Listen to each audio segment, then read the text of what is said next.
কেউ যদি কোনো কথা আমার নামে বলে, সেই কথা যদি আমার না হয় তাহলে তার থাকার জায়গা জাহান্নাম। কেউ যদি কোনো কথা আমার নামে বলে, সেই কথা যদি আমার না হয় তাহলে তার থাকার জায়গা জাহান্নাম। মাওলানা সাহেব সুন্দরগঞ্জে বক্তব্য দিতে এসে মুখ দিয়ে যে শব্দগুলি বলেছেন, এইগুলি যদি আল্লাহ রাসূলের হাদিস দ্বারা প্রমাণিত না হয় তাহলে হুজুর জাহান্নামে যাবে। জুব্বা যত বড়ই হোক, পাগড়ি যত বড়ই হোক, আলখাল্লা যত বড়ই হোক, জুব্বা দিয়ে বিচারের মাঠে টিকা যাবে না। মকসুদুল মুমিনিন বই একটা হেডলাইন আছে, অবিবাহিত ছেলে মেয়ের পড়া নিষেধ। যে দেখে সেই পড়ে, যে দেখে সেই পড়ে, যে দেখে সেই পড়ে। কেন হেডলাইনটা এরকম? কিরে এর ভিতরে কি আছে? কি আছে এর ভিতরে? সবাই দেখতে চায়। এখন পড়ে দেখছে, ভরা পেটে স্ত্রী মিলন হলে ছেলে ভ্যাংচা হয়, সফরের পূর্বে স্ত্রী মিলন হলে ছেলে টেরা হয়, চন্দ্র সূর্য গ্রহণে স্ত্রী মিলন হলে ছেলে কানা হয়। এইগুলো লেখা আছে। এবার আল্লাহ বলছেন, পৃথিবীর মানুষ, নিসাউকুম হারসুল্লাকুম ফাতু হারসাকুম নাসাইতুম, তোমাদের স্ত্রী তোমাদের জমি, তোমাদের স্ত্রী তোমাদের ক্ষেত। আল্লাহ বলছেন, পৃথিবীর মানুষ, তোমাদের স্ত্রী তোমাদের জমি, তোমাদের স্ত্রী তোমাদের ক্ষেত। তোমরা তোমাদের জমিতে আসো, তোমাদের খেতে আসো তোমাদের ইচ্ছা মতো, সকালেই কি, বিকেলেই কি, দুপুরেই কি, ভরা পেটেই কি, চন্দ্রগ্রহণ লাগলেই কি আর না লাগলেই কি। এই কথা কে বলেন? এই কথা আল্লাহ বলেন। এই ছেলে, হাদিস বুখারী মুসলিম, আল্লাহর নবী বলেন, পৃথিবীর মানুষ আমার একটা কথা জানা থাকলে অন্যকে বলো। একটা লোক বাম হাতে চা খাচ্ছে, তুমি কি করবা?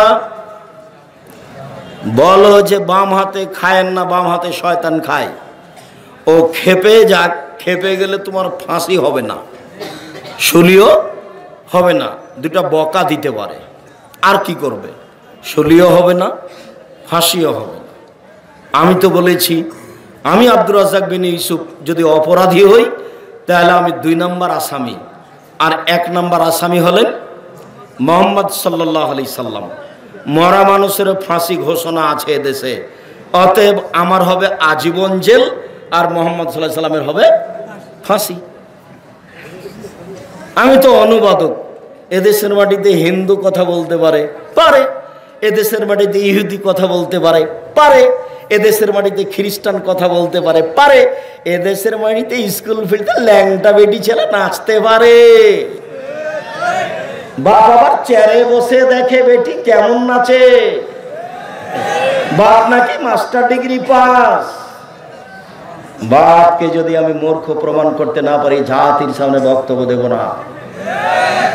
আল্লাহ নবী বলেছেন, বিদ্যে উঠে যাবে, মূর্খতা বর্ষণ হবে। বিদ্যে উঠে যাবে, মূর্খতা বর্ষণ হবে। আরে আমরা জানি বৃষ্টি বর্ষণ হয়, আর আল্লাহ নবী বলছেন মূর্খতা বর্ষণ হয়।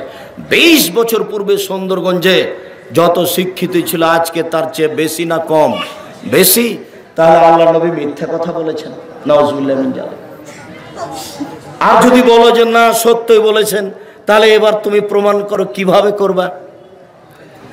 এবার তুমি বলো কিভাবে করবা? এবার আমার পথে আসো, হেডমাস্টার বাতিল, এই যে কমে গেল। তার মেয়েও অশিক্ষিতা, এই যে কমে গেল। আরো দেখবা কম। আর একটু ভালো করে বুঝিয়ে দিই, খুব ভালোভাবে বুঝতে পারবা। সুন্দরগঞ্জের একটা মেধাবী ছেলে, খুব ভালো ছেলে, ভদ্র, বেশ দেখতে সুন্দর সুন্দর, লন্ডন থেকে পড়ে এসেছে, বড় ডাক্তার, পিজি হাসপাতালের ডাক্তার, 3 লক্ষ টাকা বেতন। কয়েকদিন আগে সুন্দরগঞ্জ গ্রামে এসেছে। গ্রামের মহিলা পুরুষ সবাই চেয়ে আছে আমাদের ছেলেটা আসছে দেখব। এবার দেখলাম ছেলেটা গাড়ি থেকে নামলো, গলায় টাই আছে, প্যান্টটা পরনে আছে, প্যান্টটা টাকলো নিচে আছে, দাড়ি চাঁচা আছে, হাতে সিগারেট আছে। একটু পরে বৌমা গাড়ি থেকে নামলো, গায়ে হালকা হালকা কাপড় আছে। একটু পরে নাতনি গাড়ি থেকে নামলো, গায়ে তেমন কাপড় নেই, দেখি গাড়ির পিছন দিকে কুকুর আছে। এবার বলো, এবার তো তুমি পিছে পড়ে গেছো, ইনি তো শিক্ষিত মানুষ নন।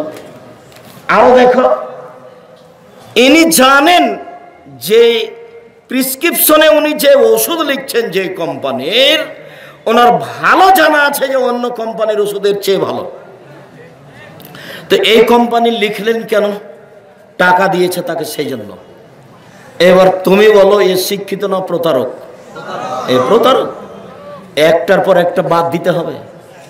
যারা ক্যারাম বোর্ড খেলে তাদের বাদ দিতে হবে, যাদের কানে ইয়ারফোন লাগা আছে, ইন্ডিয়ান গান চলছে, ওদের বাদ দিতে হবে। শিক্ষিত মানে কি? এই ছেলে, আল্লাহ নবী বলছেন ওয়াজবাকা মিন ইলমিল্লাহ আনফা, ওই বিদ্যা চাই না যে বিদ্যা উপকার করে না, ওই বিদ্যা চাই না যে বিদ্যা উপকার করে না।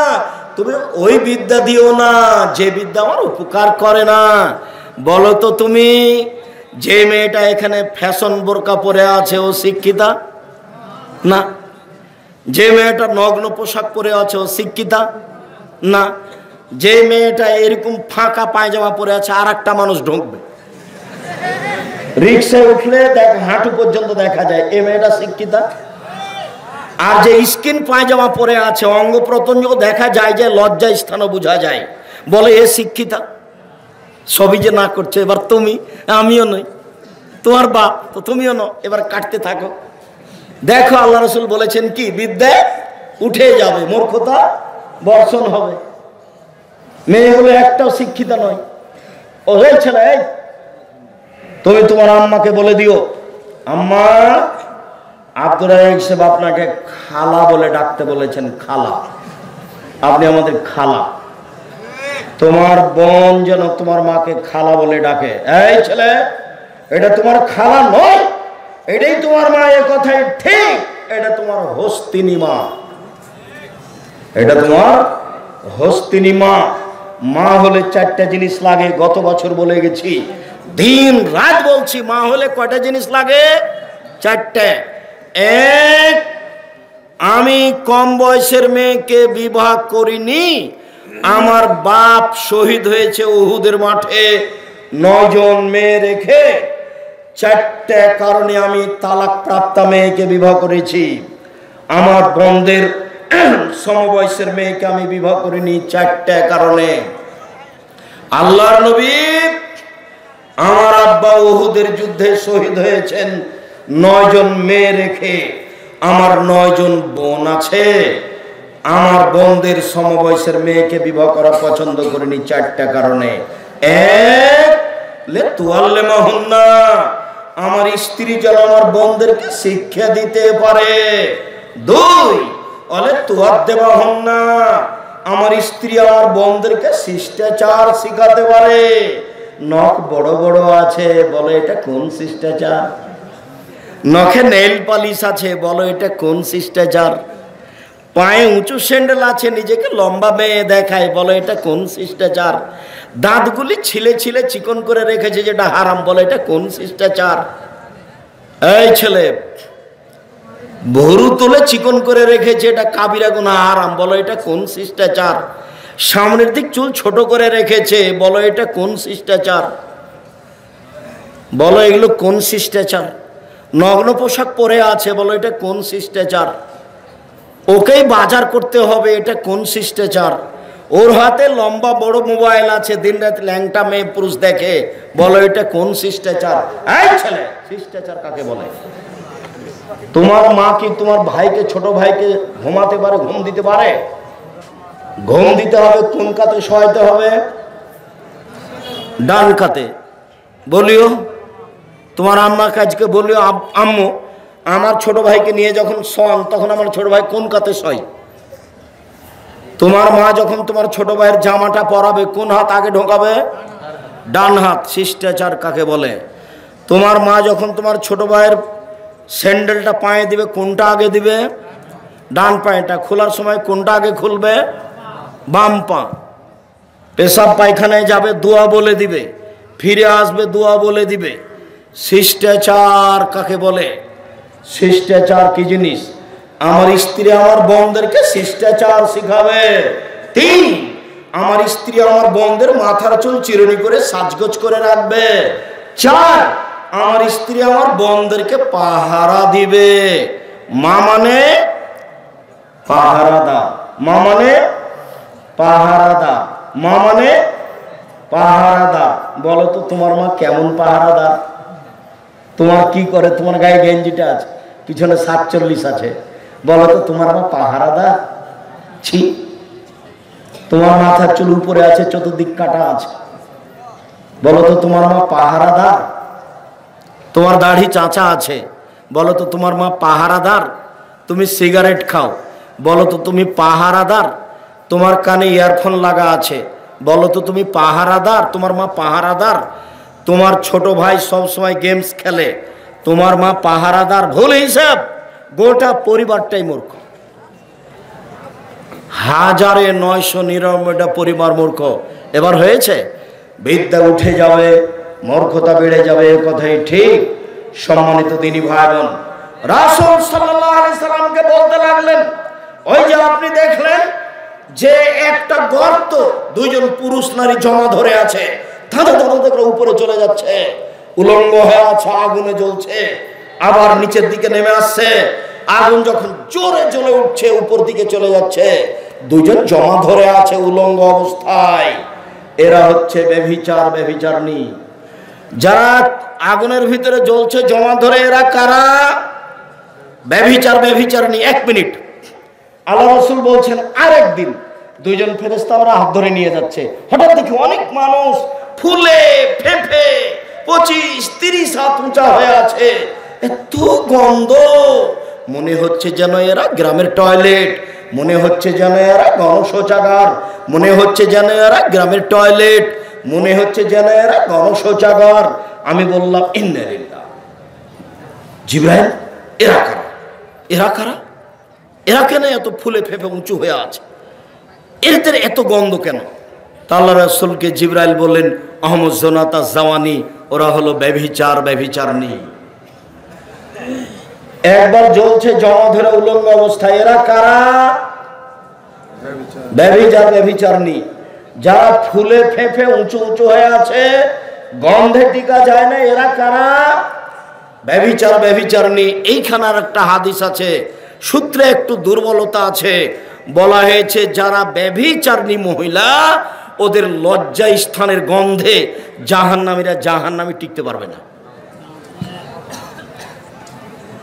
আস্তাগফিরুল্লাহ ওয়া আতুবু ইলাইহি, আস্তাগফিরুল্লাহ ওয়া আতুবু ইলাইহি, আস্তাগফিরুল্লাহ ওয়া আতুবু ইলাইহি, আস্তাগফিরুল্লাহাল্লাযী লা ইলাহা ইল্লা হুয়াল হাইয়ুল কাইয়্যুম ওয়া আতুবু ইলাইহি। দিনরাত আল্লাহর কাছে ক্ষমা চাইবেন।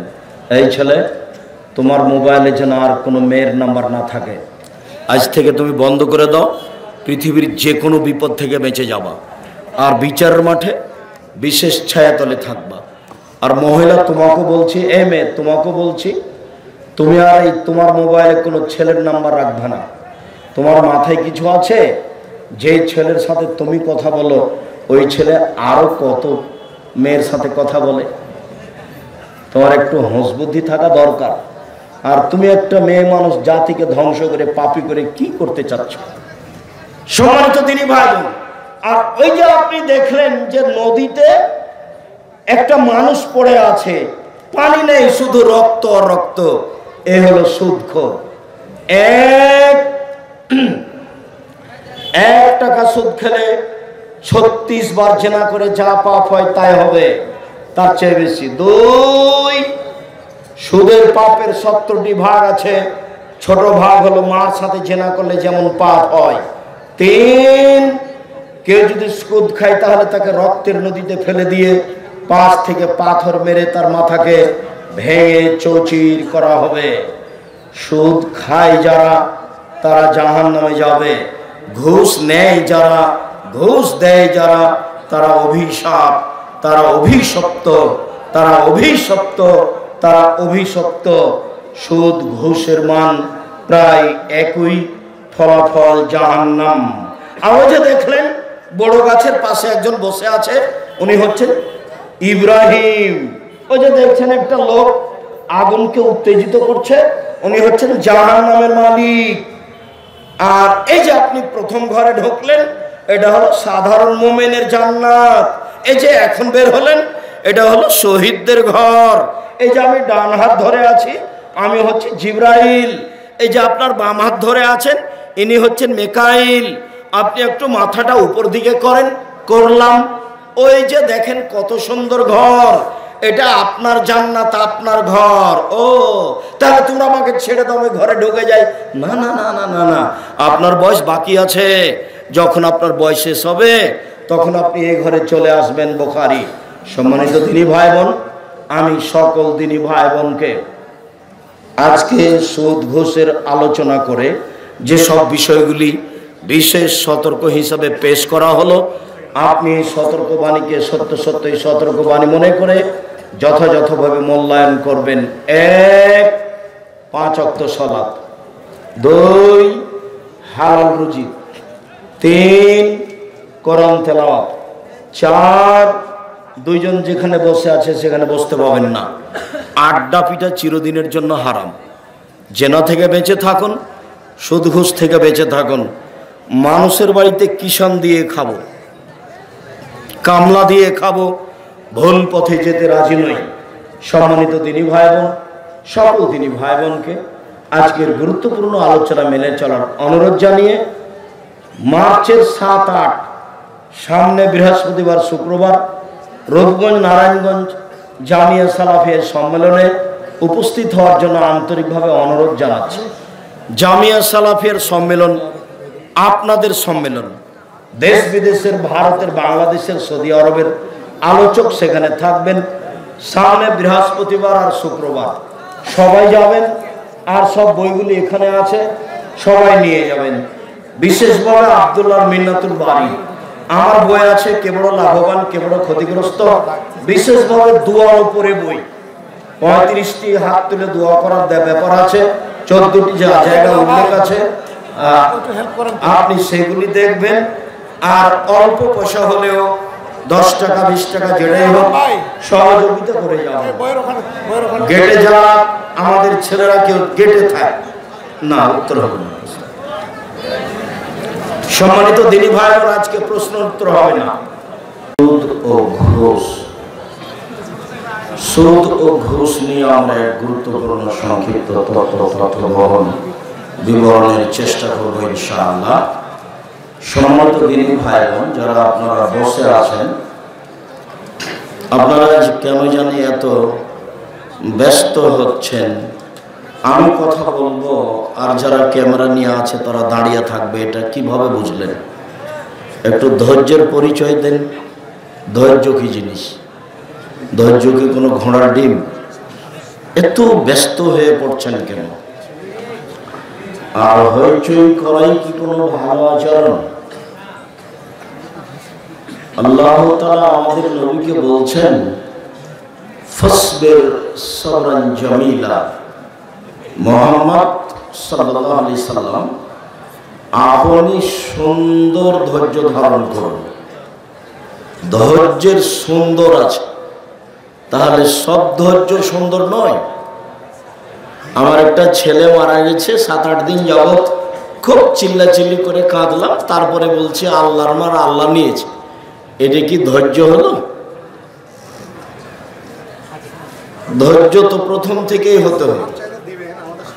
আল্লাহ তাআলা বলছেন, আসবির আলা মা ইয়াকুলুন, ওরা যা বলে তার উপরে আপনি ধৈর্য ধারণ করুন। ওরা কি বলে? ওরা বলে মোহাম্মদ ভণ্ড। ছি ছি ছি ছি ছি, 360 জন মাবুদকে একজন মাবুদ বলছে, এটা কথা হলো?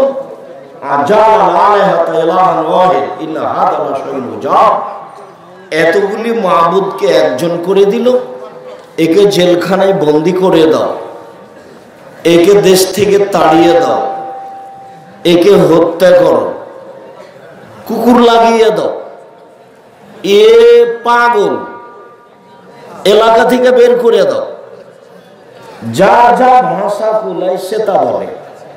তো আল্লাহর কি ঠেকা বেঁধেছে? একটু মটকে দিতে পারেন না? পারেন তো? তো নাম অটকে আবার আল্লাহ আমাদের নবীকে বলছেন, ওরা যা বলে তার উপরে আপনি ধৈর্য ধারণ করুন।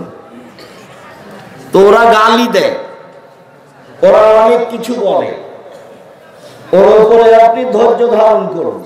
ধৈর্যের একটা দাম আছে। ধৈর্য কি জিনিস? এত কেন হইচই, এত কেন বেশি কথা বলে নেওয়া লাগছে? আমি তো চেষ্টা করি মানুষ হিসেবে সম্ভবপর ধৈর্যের পরিচয় দেওয়া।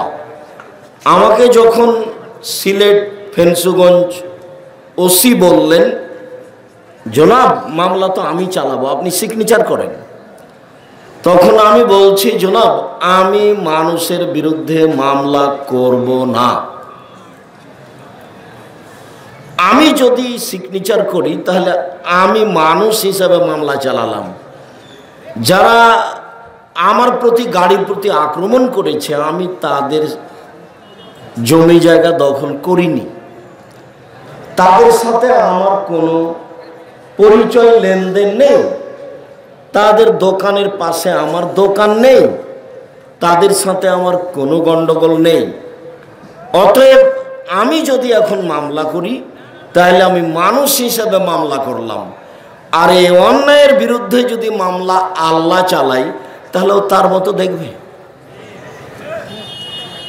আমার এটার প্রয়োজন নাই। এত ছোট কাজ আমি করতে চাই না, এত ছোট কাজ আমি করি না। আমি জানি না ওসি সহ, ওসি অবশ্য বুঝতে পারেন বলে আমি আজ করলাম, আরো যারা দায়িত্বশীল আছেন বা যারা এই পরিবেশটাকে নষ্ট করছেন বা কারো উস্কানিতে করছেন। আমি তো আজকে নতুন নই, গাইবান্ধা তো আমার শ্বশুর বাড়ি। আমি 88 আগস্টের 20 তারিখ রোজ বুধবার গাইবান্ধা গোবিন্দগঞ্জ ফাঁসিতলা জান্নাতপুর মাদ্রাসার শিক্ষক। 88 আগস্টের 20 তারিখ রোজ বুধবার থেকে আমি 90 সাল থেকে মাঠে আছি। আমি 90 সাল থেকে এখন পর্যন্ত, আজ এই মুহূর্ত পর্যন্ত কোনোদিন অপ্রয়োজনীয় বাক্য বলিনি। 90 সাল থেকে এখন পর্যন্ত আমি কোনোদিন মাঝহাব নিয়ে কথা বলিনি। একটা বাক্য নয়, একটাও নয়। মাঝহাব নিয়ে কোনোদিন কথা বলিনি। 90 সাল থেকে এখন পর্যন্ত আমি সরকার নিয়ে কোনোদিন কথা বলিনি, ও পাতায় আমি পড়ি না। তো যারা কিছু বলছেন তারা কেন বলছেন? আমি তো বলছি, এমন কোন মায়ের বেটা আছে বলে না কেন যে আমার হুজুর বলেছেন, বলছেন। আমি জীবনে কোনোদিন অপ্রয়োজনীয় বাক্য বলিনি, কেসা কাহিনী বলিনি, মাঝহাবের বিরুদ্ধে বলিনি। বলে না কেন? এই যে আমি বলছি, আমার জীবনে কোনোদিন আমি মাঝহাবের বিরুদ্ধে কথা বলিনি। কোনো মায়ের বেটা একটা বাক্য বের করতে পারে? আমার জীবনে কোনোদিন আমি দল মত নিয়ে কথা বলিনি। কোনো একটা বাক্য কোনো মায়ের বেটা বের করতে পারে? আমার জীবনে কোনোদিন আমি কোনো মাওলানার বদনাম গীবাত করিনি। কোনো মায়ের বেটা একটা বাক্য বের করতে পারে? একটা বাক্য? 90 সাল থেকে এখন পর্যন্ত আছি, 90 সাল থেকে আলহামদুলিল্লাহ আমার হাজার হাজার হাদিস মুখস্থ আছে, হাজার হাজার, আলহামদুলিল্লাহ। আমি যখন যে বিষয় শুরু করি ওই বিষয়ে আমার যা কোরআন হাদিস আছে আমি তা বলি। আজকে বলবো সুদ ও ঘুষ, ইনশাআল্লাহ। 90 সাল থেকে এখন পর্যন্ত আমি কোনোদিন মানুষের কাছে পথ খরচ পাথেও চাইনি। কেউ যদি কোনোদিন পৃথিবীর কোনো বাঙালি প্রমাণ করে দিতে পারে আব্দুল রাজ্জাক সাহেব একদিন আমার কাছে পথ খরচ পাথেও চেয়েছিল, এটা প্রমাণ হয়ে গেলে আমি আব্দুর রাজ্জাক বিন ইউসুফ সেদিন থেকে আর কোনোদিন বক্তব্য দেব না। শুধু তাই নয়, আমি আমার পরিচয়টা দিয়েছি। আমাকে যখন চাপ দিয়ে বলেছে বিজ্ঞাপন পোস্টারে কিছু লিখবো, আপনি একটু বলেন না আপনার পড়াশোনা কি। আমি বলেছি আমার নাম আব্দুর রাজ্জাক আর আমার বাপের নাম ইউসুফ, বাপ বেটা মিলে আব্দুর রাজ্জাক বিন ইউসুফ। এর চেয়ে আমি বেশি বলেছি, এটা প্রমাণ হয়ে গেলে আমি আমার জীবনে কোনোদিন বক্তব্য দেবো না। 90 সাল থেকে নিয়ে এখন পর্যন্ত আমি কোনোদিন কেসা কাহিনী বলিনি, একটা বাক্য। আমি হক রাখি এ দেশের মাটিতে কথা বলার, আমি তারপরে আমি হক রাখি। আমার বক্তব্য তো আছে ইউটিউবে। আজকের সুন্দরগঞ্জের লোককে এই মুহূর্তে বিচার করতে হবে আমি তা বলছি না, সারা পৃথিবীর বাঙালি বিচার করবে, সারা পৃথিবীর বাঙালি। সামান্যতম সরিষা সম পরিমাণ স্বার্থ নিয়ে 90 সাল থেকে নিয়ে এখন পর্যন্ত আমি চলেছি, তা আমার স্মরণের বাহিরে। আমি নিজস্ব স্বার্থে কোনোদিন পদক্ষেপ রাখিনি। অতএব যিনি বিরোধিতা করছেন, ইহকালে ও পরকালে জবাব তাকেই দিতে হবে, আমাকে দিতে হবে। শুনুন, পাপের জগতে যেসব পাপের কারণে মানুষের পরকাল হারিয়ে যাবে, তার একটি বড় পাপ হলো সুদ। যেসব পাপের কারণে মানুষ জাহান্নাম যাবে, তার একটি বড় পাপ হলো সুদ। তবে সুদের পাপের যে ভাষা উল্লেখ হয়েছে, এই ভাষা আর কোনো পাপের উল্লেখ হয়নি। আমি সূচনাতে সুদের পাপের একটা ভাষা উল্লেখ করে আপনাদের সামনে সুদ নিয়ে আলোচনা আরম্ভ করছি, ইনশাআল্লাহ করব। সম্মানিত দিনী ভাই বোন, আল্লাহর নবী বলেন, মায়াকুল দিরহাম রিবা ইয়ালাম আসাদ্দু মিন সিত্তাতি ওয়া সালাসিনা জিনিয়া।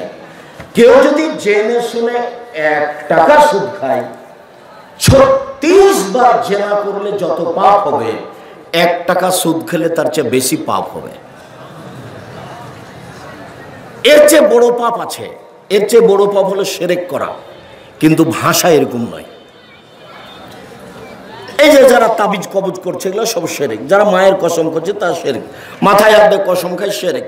তুলসী গাছ তোলা যায় না শিরক। গরুকে লাথি মারা যায় না শিরক।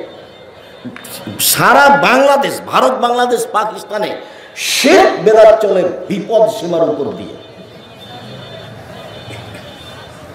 তো পাপের জগতে সবচেয়ে বড় পাপ শিরক, কিন্তু ভাষা এমন নয়। পাপের জগতে দ্বিতীয় মহাপাপ হলো বাপ মায়ের অবাধ্য চলা, ভাষা এমন নয়। আপনাকে আমি দেখাই, বাপ মায়ের অবাধ্য মানে সরাসরি জাহান্নাম। আল্লাহ নবী বলছেন 4 শ্রেণীর মানুষ জান্নাতে যাবে না।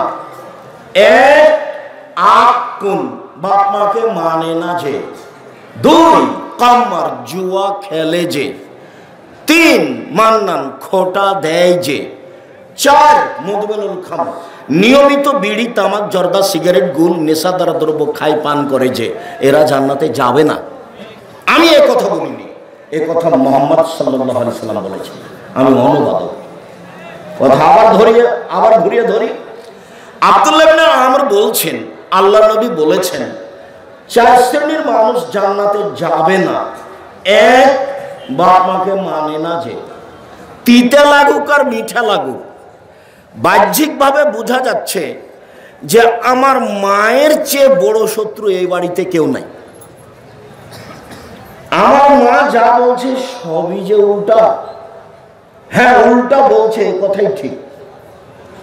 তারপরে আপনি মুখ খুলতে পাবেন না, এ কথাও ঠিক। শুধু মুখ খোলা নয়, বাপ মা যে ঘরে আছে সেই ঘরে যাওয়ার ঢংটা আল্লাহ উল্লেখ করেছেন। ওখানে ধীরে হেঁটে যেতে হবে। ওখানে এভাবে হাত উঠিয়ে কথা বলা যাবে না, হাতটা নিচু থাকবে। আমি ওর বাস্তবতা দেখাতে গিয়ে একটা দৃশ্য নকল করেছিলাম, তো যেটা থাক। তো হাতটা আপনি উঠিয়ে জোরে কথা বলতে পারবেন না, কথা জোরে বলা যাবে না।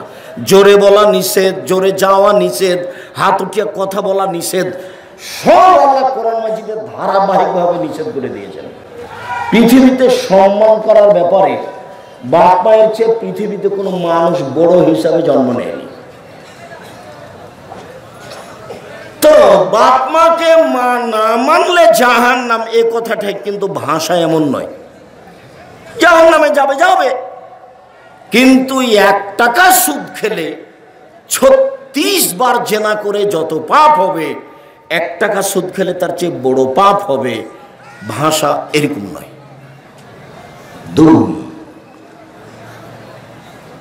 জুয়া খেলা মহাপাপ, যে খেলে সে জাহান্নামে যাবে।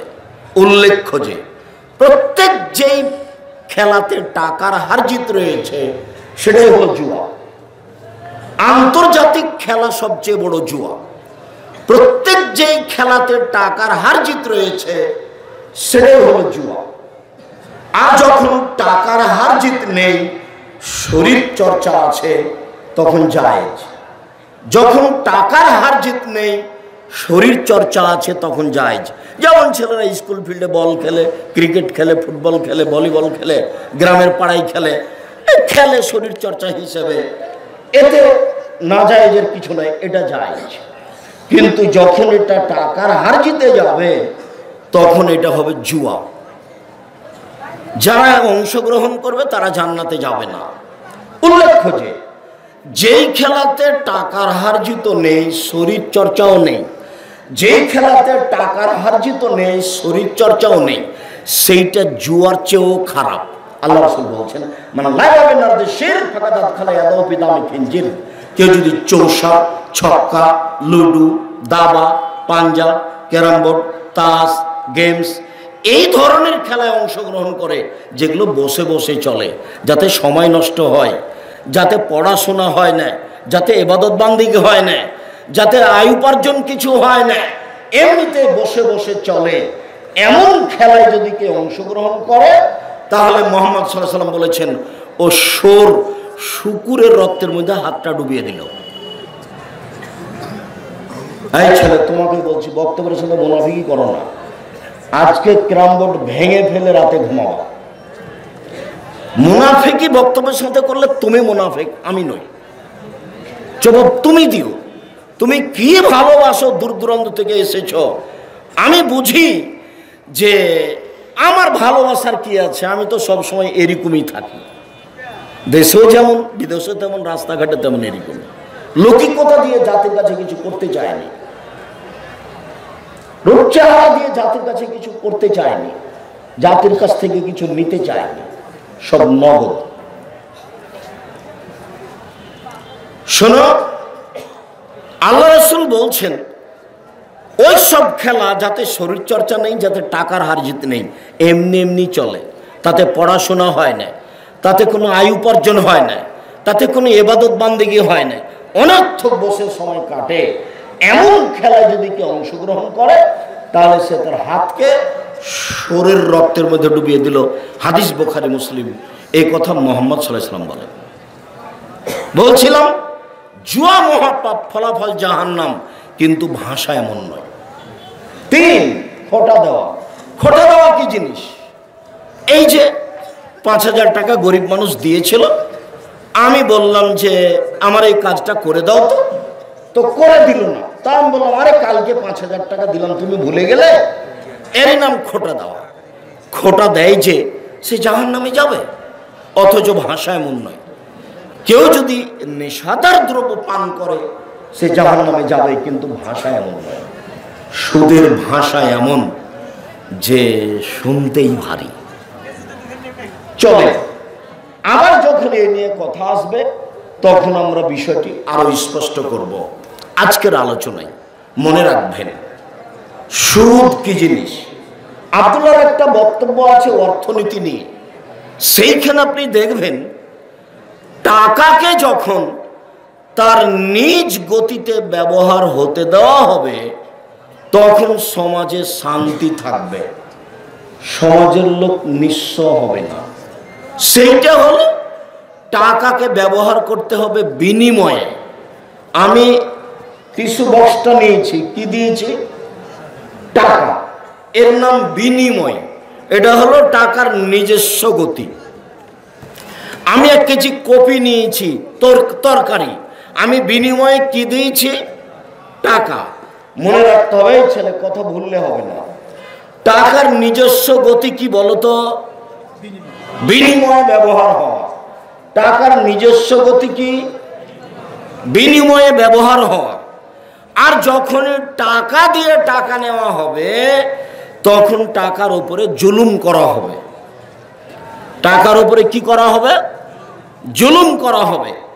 যারা জুলুম করবে ওদের ব্যাপারে আল্লাহ বলেছেন ওদের টাকা কমে যাবে, আর আল্লাহর নবী বলেছেন ওরা নিঃস্ব হবে, আর আমি বলেছি ওরা ভিক্ষুক হবে। চলো একটু পরে আমি বুঝাচ্ছি। আবার বলি এই কথা। এই ছেলে বসো। আপনারা যারা যেখানে আছেন ভাইজান, আপনারা দেখতে পাইলে ভালো কথা, আর যদি দেখতে না পান কিছুক্ষণ অল্প সময়, আমরা নির্ধারিত সময় উপেক্ষা করে কথা বলছি। অতএব আমরা যে খুব একটা বেশি বলবো এ কথা নয়। আমরা আপনাদেরকে আন্তরিকভাবে অনুরোধ জানাই, আপনাদের ভালোবাসা অনেক, আপনারা দূর দূরান্ত থেকে এসেছেন। আমি আব্দুর রাজ্জাক বিন ইউসুফ আপনাদের জন্য এসেছি। আমি আপনাদের কিছু না কিছু উপকার করবই করবো ইনশাআল্লাহ। একটু ধৈর্যের পরিচয় দিবেন, দেখতে পেলেও দিবেন, না পেলেও দিবেন। এই ছেলে চলো তো আবার বলি, টাকার নিজস্ব গতি কি? বিনিময়ে ব্যবহার হওয়া। যখন টাকা দিয়ে টাকা নেওয়া হবে তখন ও আর বিনিময়ে ব্যবহার হবে না, তখন ওই বস্তুটার উপরে কি করা হলো? জুলুম করা হলো, ওকে নিজের গতিতে রাখা হলো না। তখন আল্লাহ বলেছেন ওদের টাকা কমে যাবে, আর আল্লাহর নবী বলেছেন ওরা নিঃস্ব হবে। এইবার চলে যাই, আমরা সুদের আলোচনায় চলে যাই। প্রথমে বলি, সুদ খেলে মানুষ জাহান্নামে যাবে তার প্রমাণ বুখারী মুসলিমের হাদিস। আবু হুরায়রা রাদিয়াল্লাহু তাআলা আনহু বলেন, আল্লাহর নবী বলেছেন, ইজতানিবুস সাবাল মুবিকাত, পৃথিবীর মানুষ তোমরা 7টা কাজ করিও না, নইলে তোমরা ধ্বংস হয়ে যাবা, নইলে তোমরা জাহান্নামে যাবা। পৃথিবীর মানুষ তোমরা 7টা কাজ করিও না। এক, আশিরকু বিল্লাহ, শিরক করো না। শিরক এটা তো গাইবান্ধা, আবার সুন্দরগঞ্জ মানে শিরক বেশি। আব্দুর রাজ্জাক সাহেব সুন্দরগঞ্জ বলে কি বলতে চাইলেন? সুন্দরগঞ্জ বলে বলতে চাইলাম যে শিরক বেশি, যেখানে সেখানে শিরক। 2, কাতলুন নফস, মানুষকে হত্যা করা। কেউ যদি কাউকে হত্যা করে ফলাফল জাহান্নাম। 3, অসেহর, জাদু। কেউ যদি জাদু শিখে জাদু করে ফলাফল জাহান্নাম। 4, আকলুর রিবা, সুদ খাওয়া। কেউ যদি সুদ খায়, সুদ দেয়, ফলাফল জাহান্নাম, ও ধ্বংস হবে। তারপর আল্লাহ রাসূল বলেছেন আকলু মালিল ইতিম, এতিমের সম্পদ খাওয়া বাকি থাক। এই পর্যন্ত যা বললাম তাতে আমরা পৌঁছে গেছি। সুদ খাবে যে তার ফলাফল জাহান্নাম ও ধ্বংস হবে, এই কথা মুহাম্মদ সাল্লাল্লাহু আলাইহি সাল্লাম বলেন, হাদিস বুখারী মুসলিম। এবার চলে যাই, সুদ নিয়ে আল্লাহ কি বলেন। আল্লাহ তাআলা বলেন, ইয়ামহাকুল্লাহুর রিবা ওয়া ইউরবিস সাদাকাত, নিশ্চয় সুদ মানুষের টাকাকে কমিয়ে দেয়, নিশ্চয় সুদ মানুষের সম্পদকে সংকুচিত করে। আল্লাহ বলছেন দান মানুষের টাকাকে বেশি করে দেয়, সুদ মানুষের টাকাকে কমিয়ে দেয়, দান মানুষের টাকাকে বেশি করে দেয়। আবু হুরায়রা রাদিয়াল্লাহু তাআলা আনহু বলেন, আল্লাহর নবী বলেছেন, ইন্নার রিবা আইন কাসরা ফাইনা আকিবাতুহু লাকাল্লিন, সুদ যদিও বাহ্যিকভাবে টাকা বাড়ে, সুদ যদিও বাহ্যিকভাবে টাকা বেশি দেখা যায়, কিন্তু ফলাফল হলো নিঃস্ব, কিন্তু ফলাফল হলো নিঃস্ব। এই কথা মুহাম্মদ সাল্লাল্লাহু আলাইহি সাল্লাম বলেন। টাকা কমে যায় এ কথা কে বললেন? আল্লাহ বললেন। মানুষ সুদ খেলে নিঃস্ব হবে এ কথা কে বলেন? মুহাম্মদ সাল্লাল্লাহু আলাইহি সাল্লাম বলেন। আপনাদের সুন্দরগঞ্জে আপনাদের বাড়ির পাশে দেখেন, যেই মহিলা কিস্তি নিয়ে সুদের টাকা উঠিয়েছিল কিস্তির উপরে, ও এখন ওর এখন বাড়িটাই নাই, ও কোন দিকে চলে গেছে, বাড়ি ঘর নেই। টাকা কমতে কমতে সুদের কারণে দেশের টাকা কয়েকজনের হাতে চলে যাবে, বাকিরা নিঃস্ব হয়ে যাবে। পৃথিবীর দেশগুলি কয়েকটা দেশে টাকা চলে যাবে, বাকি দেশগুলি দেউলিয়া হয়ে যাবে। এটা হলো সুদের ফলাফল। সম্মানিত দিনী ভাই বোন, সুদ খাবে যে তাকে একদিন ভিক্ষা করে খেতে হবে, আজ হোক আর কাল হোক। হয় সে ভিক্ষা করবে, না হয় তার ছেলে ভিক্ষা করবে, না হয় তার নাতি ভিক্ষা করবে। সুদের ফলাফল ভিক্ষা, ওকে আজ হোক আর কাল হোক নিঃস্ব হতেই হবে। এ কথা কে বলেছেন? এ কথা মুহাম্মদ সাল্লাল্লাহু আলাইহি সাল্লাম বলেছেন, সুদের ফলাফল নিঃস্ব। মধ্যে আরেকটা কথা বলে রাখলাম, আল্লাহ নবী সালাম ফিরার পূর্বে একটা দোয়া পড়তেন। সেই দোয়ার শেষ বাক্যে আছে, আউযু বিকা মিনাল মাকসামি ওয়াল মাগরাম। তোমার কাছে বাঁচতে চায় বড় পাপ হতে, তোমার কাছে বাঁচতে চায় ঋণ কর্জ হতে, তোমার কাছে বাঁচতে চায় বড় পাপ হতে, তোমার কাছে বাঁচতে চায় ঋণ কর্জ হতে, তোমার কাছে বাঁচতে চায় বড় পাপ হতে, তোমার কাছে বাঁচতে চায় ঋণ কর্জ হতে। বড় ঋণ কর্জ এমন পাপ যে আপনার জানাজায় হবে না, এই অবাক পাপ। আল্লাহ রাসূল জানাজায় এসে বলেন, এই শোনো, এ লোকের ঋণ আছে নাকি? জি। আচ্ছা ঠিক আছে, তাহলে আমি গেলাম। তার মানে ওর জানাজা নাই, আল্লাহ রাসূল করাবে না। আর একজন সাহাবী বলছেন, আল্লাহ রাসূল থামেন থামেন থামেন, আমি তার ঋণ পরিশোধ করে দেব। আচ্ছা ঠিক আছে, জানাজা হবে। ব্যাংকে লোন নিয়ে বাড়ি গাড়ি করলেন, মাথায় কিছু আছে? বউকে খুশি করে, ছেলে মেয়েকে খুশি করে 5 তলা সুন্দরগঞ্জে বাড়ি বানিয়ে কি হবে? আপনি কি জানেন মানুষের অর্থ সম্পদ কয় ভাগে ভাগ? এক, মা কালা ফাফনা, যা খেলো তা পায়খানা। আমি বলিনি, এ কথা মুহাম্মদ সাল্লাল্লাহু আলাইহি সাল্লাম বলেছেন, হাদিস বুখারী মুসলিম। 2, মালাবেসা ফাবলা, যা পড়লো তা পুরাতন হলো, নষ্ট হলো। 3, আমার আতা ফাক্তানা, যা দান করলো তা জমা হলো। আমার সেবা দালেকুম দাহেবুলিন নাসে, এই 3টে ব্যতীত যা আছে তা মানুষে ভাগ করে নিবে, প্রয়োজনে মারামারি করে, প্রয়োজনে মামলা করে, মারামারি করে ভাইয়েরা জমি ভাগ করে নিবে। আমার চোখের সামনে আমাদের গ্রামে 2 ভাই ঝগড়া করে বাড়িঘর সব ভাগ করে নিয়েছিল, তো ঢেঁকিটা কেটে ভাগ করে নিয়েছে, ঢেঁকিটা কেটে ভাগ করে নিয়েছে। তো আপনি যে লোন নিয়ে বাড়ি করে গেলেন, আপনি কখনো কি বুঝতে পেরেছেন আপনার জানাজাই হবে না? আপনি লোনকে স্বাভাবিক মনে করেন? লোন নিয়ে ব্যবসা করতে গেলেন কেন? আমি তো শতদিন গাইবান্ধা জেলার লোককে সতর্ক করেছি। কখন সতর্ক করতে গেছি? যখনই আমি রংপুর, দিনাজপুর, লালমনিরহাট, নীলফামারী, কুড়িগ্রাম, পঞ্চগড়, ঠাকুরগাঁ, গাইবান্ধা, জয়পুরহাট, বগুড়া এলাকায় আসি, তখন এদের একটা দুর্বল গতি স্বভাবের কথা উল্লেখ করি। সেটা হলো এই, ছেলের বিবাহ দিলে টাকা নিবে, যৌতুক নিবে। তখন আমি বলেছি, বাপ বেটা ভিক্ষা করে খাও, ভিক্ষা করে খাও। যদি গ্রামের লোক ভিক্ষা না দেয়, ওই যে গাইবান্ধার ট্রেন স্টেশনে যাও, মানুষের ভিক্ষা চাও। ওই যে তোমার বাপের মুখের দিকে তাকিয়ে দেখো, কালো হয়ে গেছে, দেখো মানুষের টাকা নিবে কেন? হ্যাঁ, তোমার বাপকে যদি আমি কুকুর শ্রীগালের চেয়ে খারাপ প্রমাণ করতে না পারি, আমি আব্দুর রাজ্জাক বিন ইউসুফ বক্তব্য দেব না। আজকে সুন্দরগঞ্জ থেকে সালাম দিয়ে উঠে চলে যাবার জিন্দেগিতে আসবো না। আমি বক্তব্য শেষ করব, তোমার বাপকে নিয়ে আসছিও, এই যে আমি 50,000 টাকা নিয়েছি যৌতুক, আমার বাপকে কুকুর শ্রীগালের চেয়ে খারাপ প্রমাণ করেন তো দেখি কিভাবে। এখনই করছি। আল্লাহ বলছেন, বুঝে বুঝে না ওরা অন্তর আছে, বুঝে না, দেখেও দেখে না ওরা চক্ষু আছে, দেখে না, শুনেও শুনে না ওরা কান আছে, শুনে না। উলাইকা কালানাম, তারা পশু প্রাণীর মতো, তারা গরু ছাগলের মতো, তারা কুকুর শ্রীগালের মতো, ভালো মাজাল বরং তার চেয়ে খারাপ।